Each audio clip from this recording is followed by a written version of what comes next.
Assalamualaikum warahmatullahi wabarakatuh. Izin memperkenalkan diri, saya Dinda Irianti dengan NIM 4114240015 dari Prodi Pendidikan Matematika kelas A Universitas Negeri Gorontalo. Di sini saya akan mempresentasikan mengenai materi hukum Islam dan masalah kontemporer, pajak, fikih lingkungan.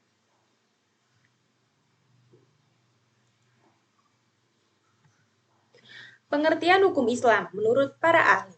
Yang pertama, menurut ahli tahun 2015, hukum Islam adalah hukum yang berasal dari dan menjadi bagian dari agama Islam.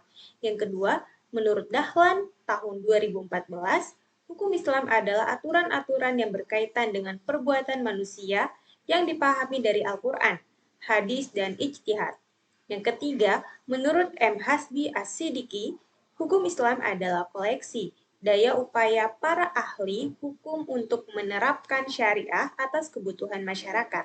Yang keempat, menurut Muhammad Daud Ali, hukum dapat dimaknai dengan norma, kaidah, ukuran, tolak ukur, pedoman yang digunakan untuk menilai dan melihat tingkah laku manusia dengan lingkungan sekitarnya. Ciri-ciri hukum Islam. Yang pertama, berhubungan erat dengan iman, akidah, kesusilaan, dan akhlak Islam. Yang kedua, mendahulukan kewajiban daripada hak dan amal daripada pahala.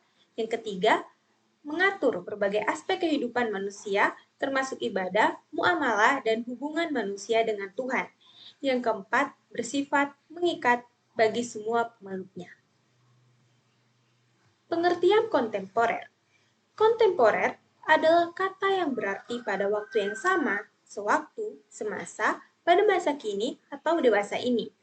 Dalam konteks ilmu agama, arti kontemporer merujuk pada pemahaman dan interpretasi yang relevan dengan kondisi zaman sekarang. Ini berarti bahwa pendekatan kontemporer berusaha untuk mengaitkan ajaran agama dengan tantangan isu dan konteks sosial yang dihadapi oleh masyarakat modern. Masalah kontemporer yang akan dibahas. Yang pertama, pajak Islam.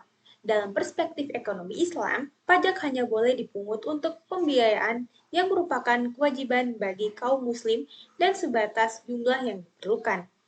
Yang kedua, fikih lingkungan. Fikih lingkungan merupakan salah satu formula yang diharapkan dapat mengajak masyarakat untuk peduli pada masalah lingkungan.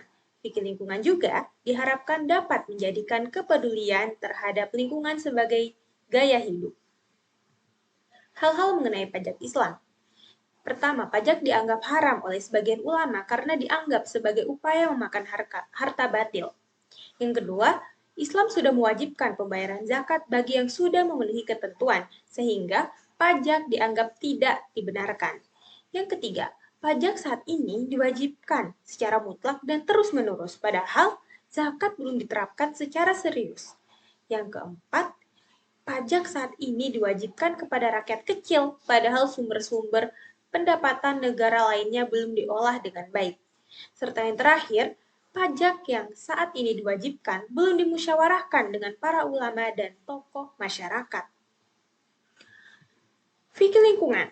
Fikih lingkungan merupakan salah satu formula yang diharapkan dapat mengajak masyarakat untuk peduli terhadap lingkungan. Yang kedua, fikih ikut berperan dalam merumuskan pandangan tentang konservasi. Yang ketiga, Islam tidak membenarkan tindakan perusakan dan penghancuran terhadap lingkungan. Serta yang terakhir, tindakan merusak lingkungan akan berdampak pada menurunnya kualitas lingkungan sehingga otomatis akan mempengaruhi kualitas kehidupan manusia. Untuk para penonton yang ingin bertanya, silahkan bertanya di kolom komentar. Dan untuk semua penonton yang telah melihat video saya ucapkan banyak terima kasih dan saya minta maaf atas kesalahan dalam bertutur kata. Saya pamit. Wassalamualaikum warahmatullahi wabarakatuh.